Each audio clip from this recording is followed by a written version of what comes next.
everyone. Welcome to Ad Age Remotely. I'm Janine Poggi, editor of Ad Age. Thank you so much for joining us. Today, I'm joined by marketing veteran Jerri DeVard, who last year started the Black Executive CMO Alliance. The goal of the organization is to create more equitable opportunities for Black marketing executives and to ensure those opportunities are in place for future generations. Since then, Becca has created a mentorship program and made its first appearance in Cannes. Jerri is here with me today to discuss what progress she has seen around DE&I initiatives and what needs to happen next. Hi, Jerri. Hi, Janine. How are you? I'm good. Thank you so much for joining us. Thank you. It's always good to be with you. We're always happy to have you here on remotely.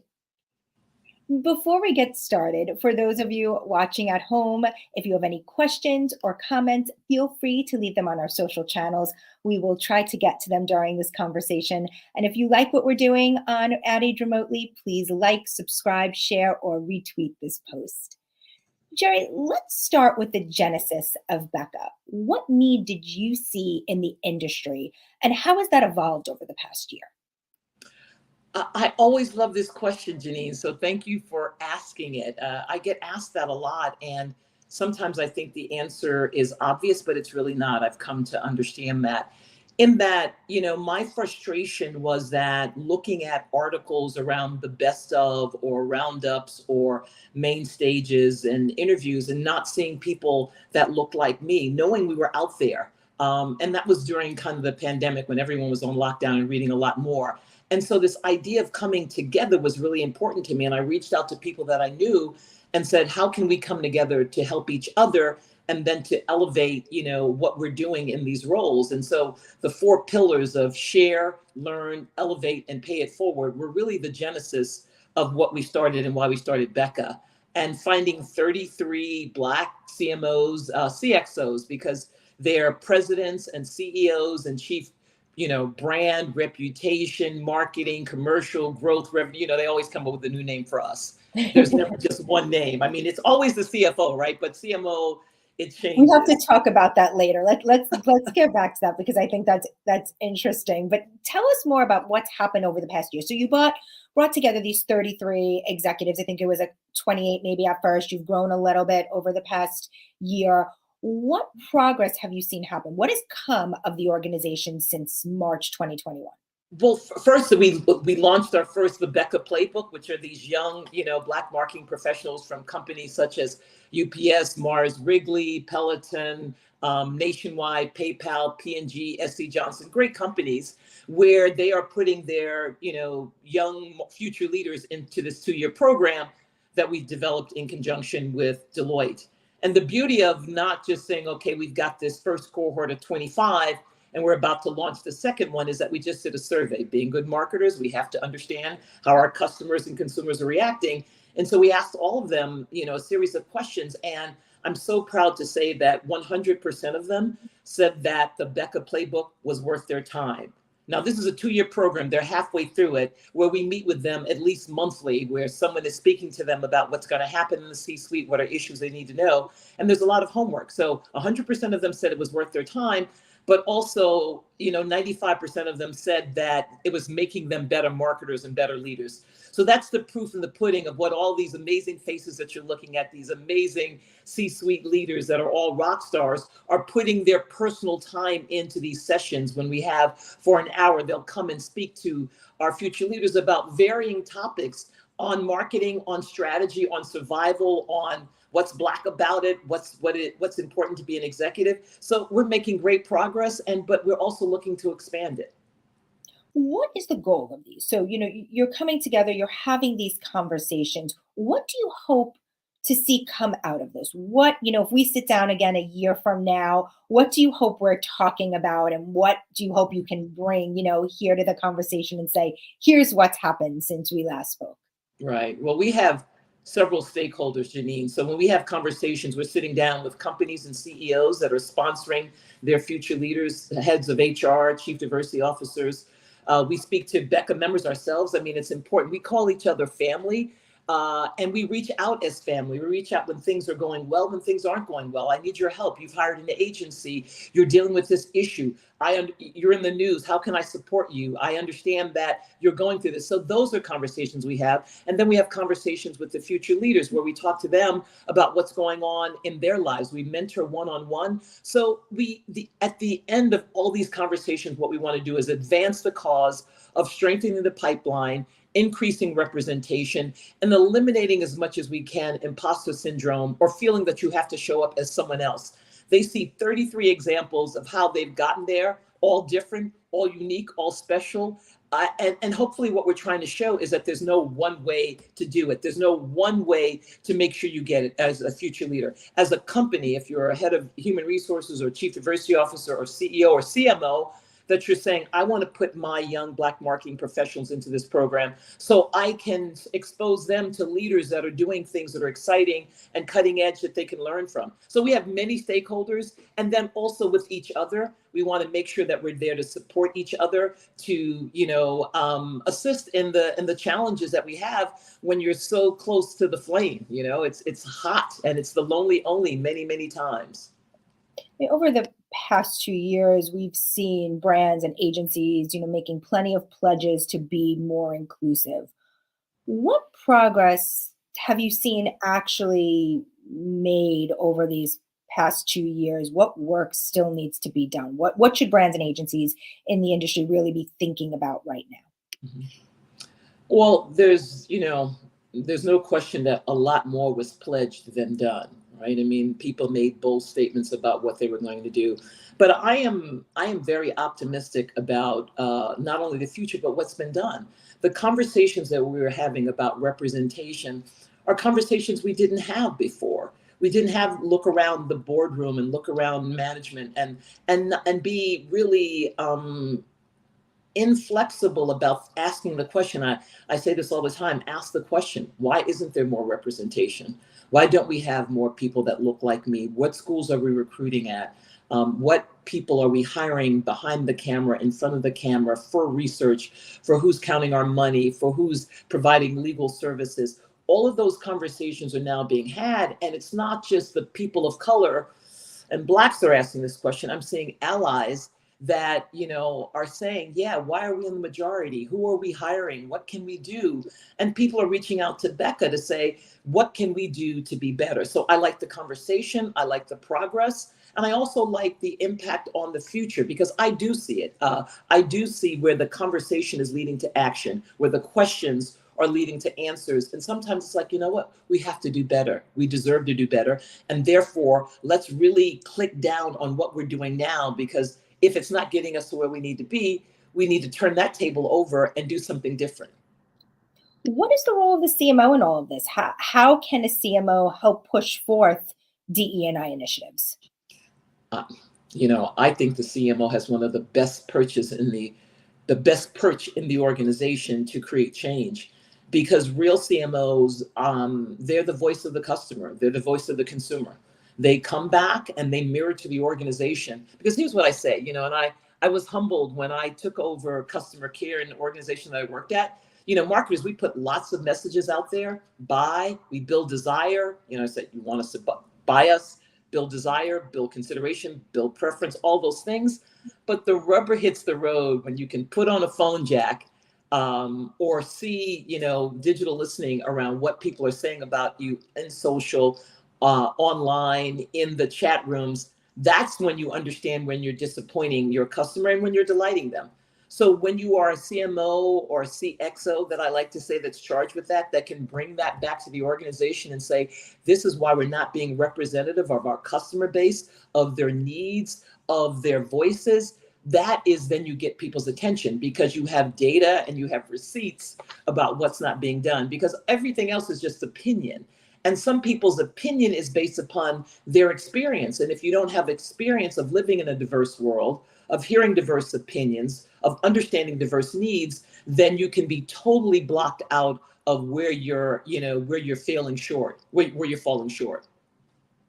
Becca started, as you mentioned, the Mentorship Program. I think it was in December. Can you discuss the importance of mentorship and how it has evolved in the pandemic era. And we actually have a little clip of a look at what you mean when you say Becca is paying it forward. So let's play that before we get into it. Our Becca members know marketers deliver powerful messages that change lives. Now, it's time to change the lives of young Black marketers with the bold playbook for making sure our voices are amplified. That's why we founded Becca, to tap the power of 20. What is the importance of mentorship now, and how has that changed? Has what a mentorship look like has evolved in, during the pandemic? Good mentoring relationships create a safe, trusted place where you can have honest conversations, be vulnerable, seek advice, trust the psychological safety that is created because you care about me and I care about you.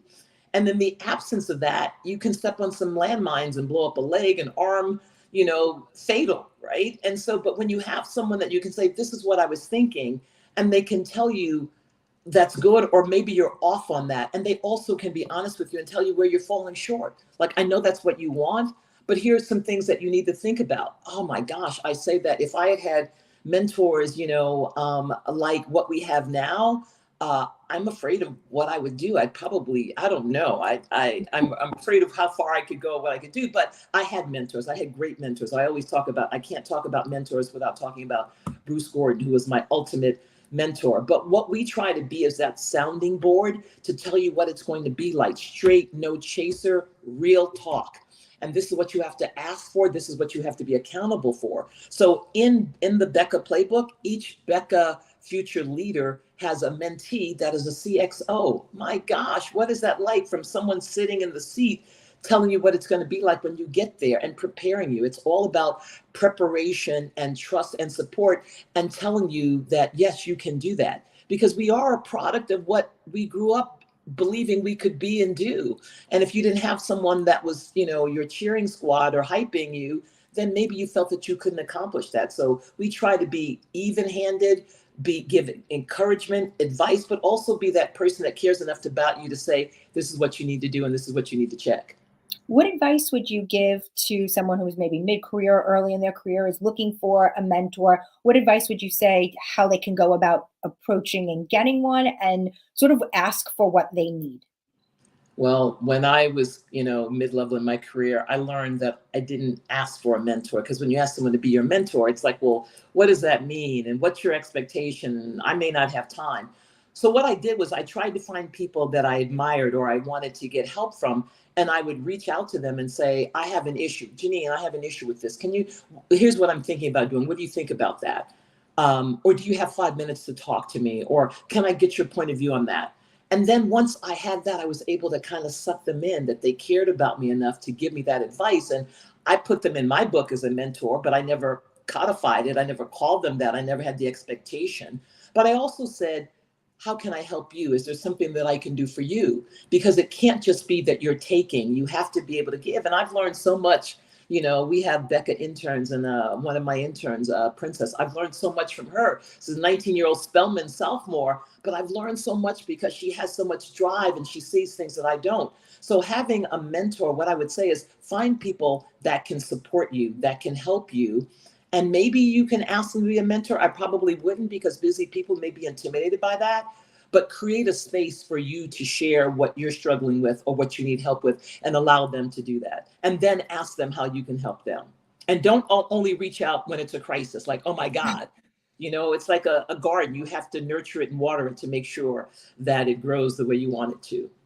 And speaking of people who are very busy, for managers and, C-suite level executives who maybe feel like they don't have the time to be a mentor, similarly on the other side of the seat, what would you say to them and encouraging them to take on that role for people?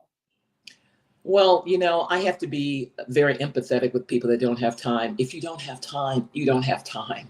I get that. You don't have time. I mean, I remember there were days when I thought, am I going to be able to eat lunch? Am I going to be able to make it to the bathroom? Am I going to be able to, do anything, because you're just so crunched? And, one of the things we do with Becca members is that we screen for that. One of the criteria that we have is that I am available, I am interested, and I support mentoring, and I'm going to do that. So fortunately, all of our Becca members give, and they give a lot.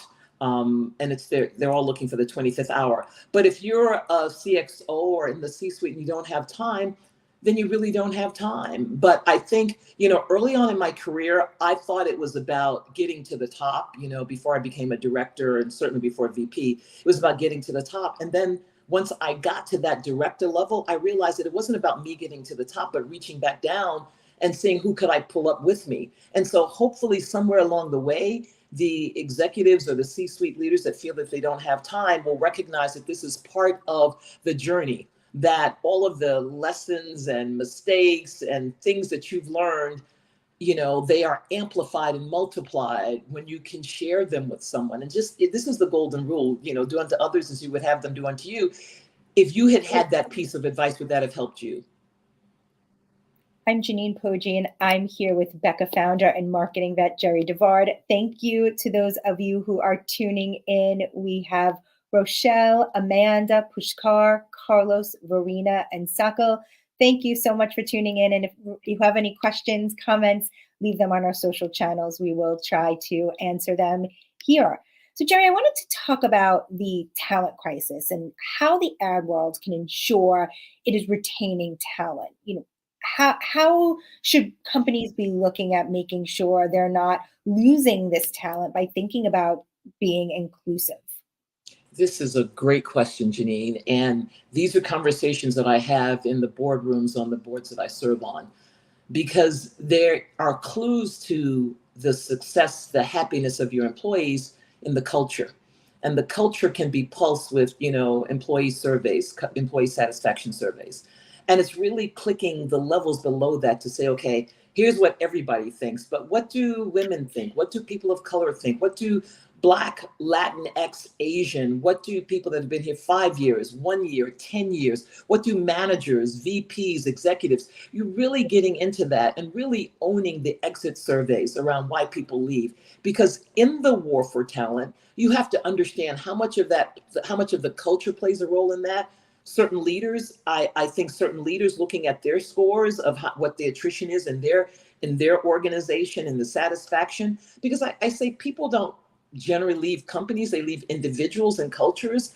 And how are you really a student of your culture and trying to change the things that, aren't working, that don't really symbolize what's important to you? And we have one of those kind of existential crises going on now around work from home, hybrid work. Those are the issues that you look at so that, are you retaining the people that you want, voluntary versus involuntary termination. And one board that I serve on is really serious about this, and it's presented to the board. And we go through that. We spend the hours to go through the performance, the changes that are going to be taking place, and what we're going to do when we think about it in terms of ethnicity and gender as well.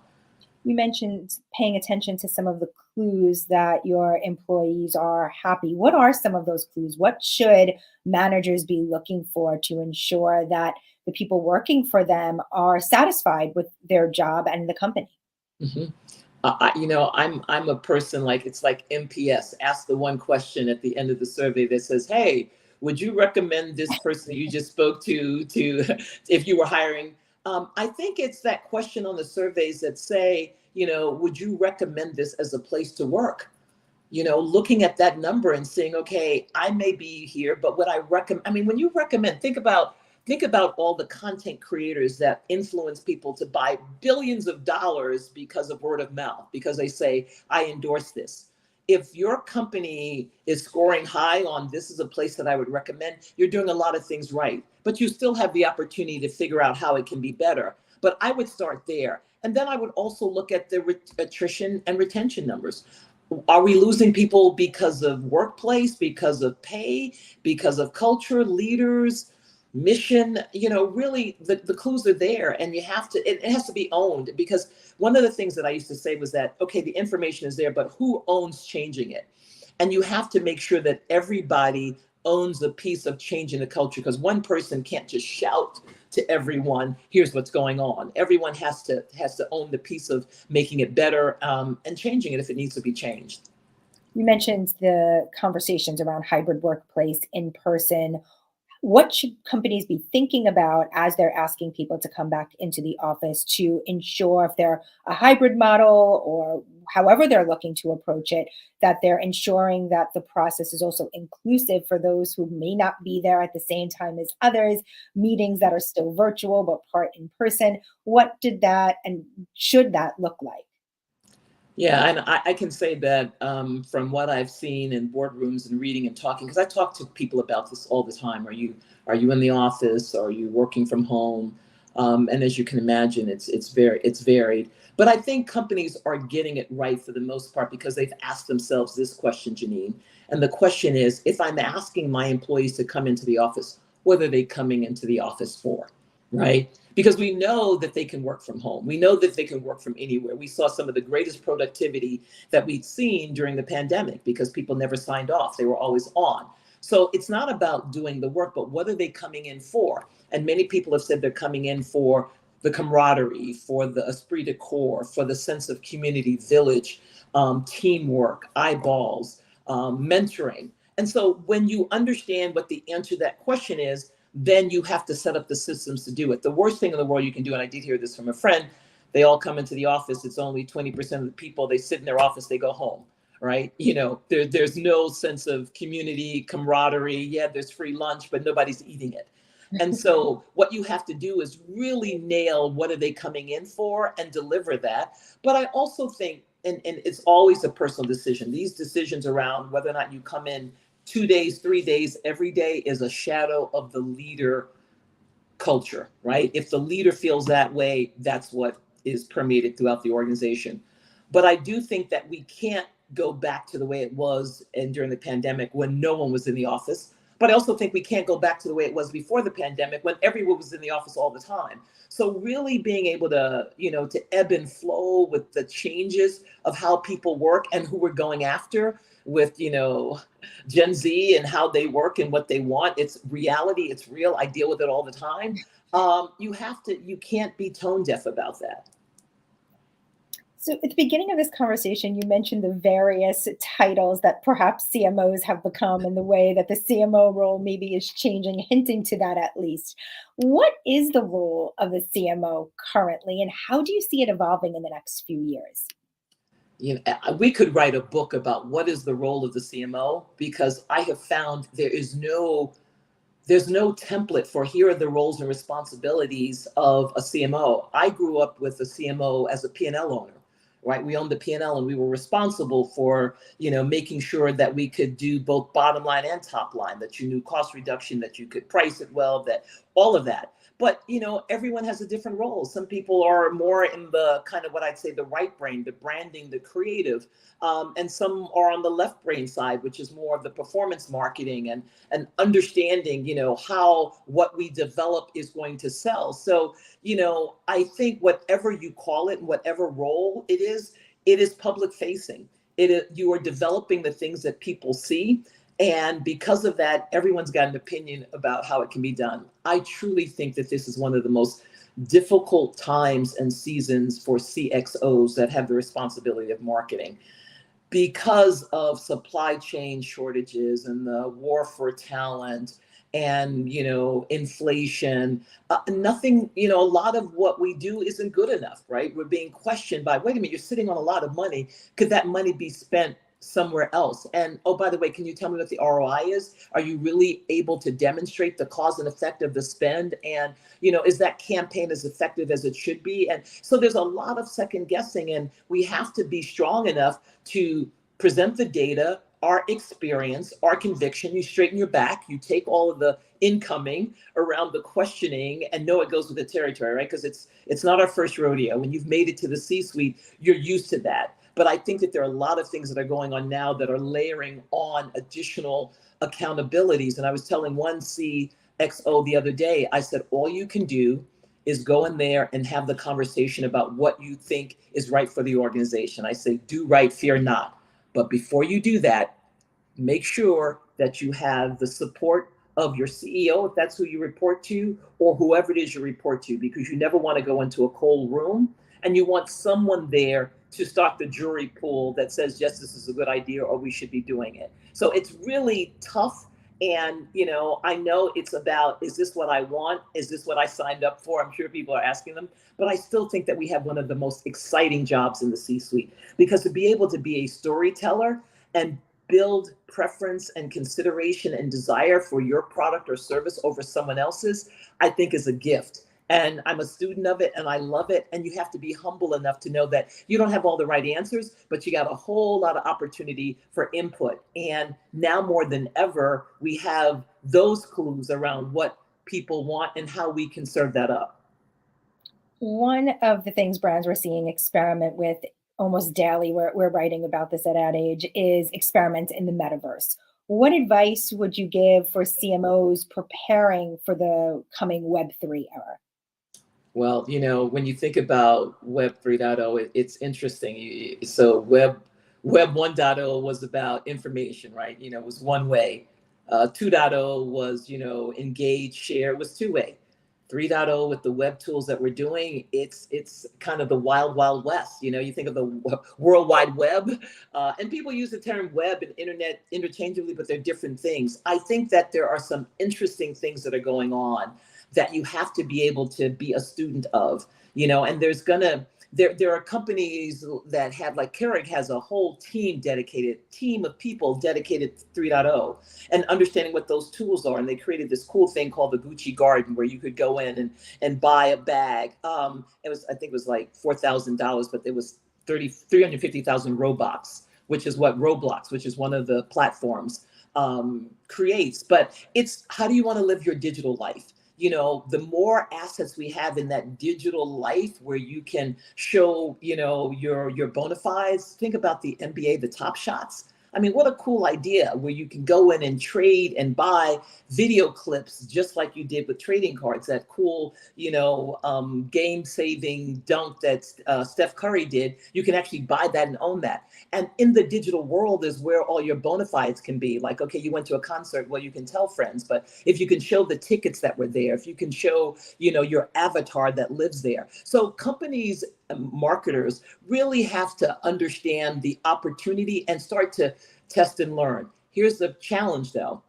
In a time when budgets are being constrained and cut more than ever, and you want to experiment and understand what the future is of 3.0 and how your company can participate, it's really going to take a great story and great examples of how companies are using it successfully in order to demonstrate that this is a space and place that you can't ignore. Because those companies that are first to market around that in the right way for their organization are the ones that are going to benefit from it. You've got real estate that's being sold, products. And so you want to be there. And in a small way, it's like those that were late to TikTok, they're catching up, because they were in other social platforms. You really do have to say, okay, I get this. I understand what the possibilities can and cannot be for me. And I'm willing to test it to understand where we can go. Jerri, before I let you go, what advice, or how can marketers, avoid the murky middle, that place where managers typically would drop off on their path to the C-suite? I think as marketers, you have the ability, first of all, being in the C-suite, you forget sometimes how many people look up to you, how many people say, oh my God, I was in the elevator with, oh my God, they just passed by me. We spend too much time sometimes in our offices or on Zoom calls with people just trying to get things done. You have to take some time out of your calendar to spend with those in the murky middle, because you can never over communicate what's happening in the organization. Sometimes when you're in the middle, all you hear is a decision was made. You don't know why, you don't know how it plays into you, but okay, we were going left, now we're going right. You do have to own the responsibility for communicating with your team and letting them know why decisions are made, good, bad, or ugly. And when you don't know, say you don't know, but also be able to hear from them about what they need. So I think that if you're in that murky middle, you should be able to have a conversation with your manager about what's going on and why. If you are in the C-suite, you should make time to do that. And if you're deciding about what it is you want to do, I always say, proclaim it. Say what it is you want and see if other people agree. If you're a manager, you want to be a director, tell your boss, I'd like to be a director in this amount of time, and see if they believe it. and then say, all right, here's what I think I need to do. What do you think I need to do? And more importantly, can you help me get there? Do I have your allyship and sponsorship, or am I just breathing my own exhaust? So you need people to help you. You need to put it out there, get help, and then have a plan to get there and understand what it's going to take and who's going to be able to help you get there. Jerri, thank you so much for Is joining it us. over? Always Oh a my pleasure. gosh. I told you it would go quickly. I knew it would. I always love this. This is, I think we have exciting roles. And Janine, thanks to Ad Age for really bringing these topics that we can take some time out of our day to talk about, because we never get to really talk about these things because we're always in the fire. So thank you, Janine. Thank you, Jerri. And if you're actually interested in hearing more about the evolution of the CMO role and the future of brand marketing, you can join Ad Age in New York on December 7th for our next CMO event. You can go to adage.com/CMO for more information. And be sure to tune in for our upcoming episodes remotely. You can find more information at adage.com/remotely. As always, thank you to our Ad Age crew, Lauren Chiario, Arabella Bruck, and Anna Sakula, for helping to make this live stream happen. Thanks everyone for tuning in.